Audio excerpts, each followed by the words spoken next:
আজ কিন্তু চলে গেলাম জুয়েলারিতে। আমার বর বলছে চলো তোমাদের জন্য একটা সারপ্রাইজ আছে। তো সারপ্রাইজটা যে এমনভাবে দেবে আমি ভাবতে পারিনি। আর আমাকে কিছু দিলে আমার মেয়েরও কিন্তু খুব রাগ হয়, স্বাভাবিক, তাই মেয়েকেও সঙ্গে করে নিয়ে এসেছি।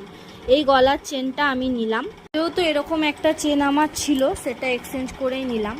আর আমাকে অনেক লকেট দেখিয়েছে, কিন্তু আমার গোপু সোনার লকেট আমি পেলাম না, অনেক খুঁজলাম, তাই গোপু সোনার লকেটটা আমি অর্ডার দিয়ে এলাম। আর এই কানেরটা আমার বর আমাকে পুজোর জন্য গিফট করলো। কানেরটা কেমন হয়েছে অবশ্যই কমেন্ট করে তোমরা তো অনেকেই জানো সোনার দাম এতটাই বেড়ে গেছে আমাদের সামর্থ্যর ওপরে, কিন্তু কি করব, শখটা তো পূরণ করতে হবে, তাই আমার বর আমাকে দিল, সেটা কি আর হাতছাড়া করা যায়। তাই এই কুলো কানেরটা নিলাম। আর মেয়ের জন্য এই বালাগুলো দেখছিলাম, বালাগুলো খুব সুন্দর উঠেছে, কিন্তু ওর ব্রেসলেট পছন্দ।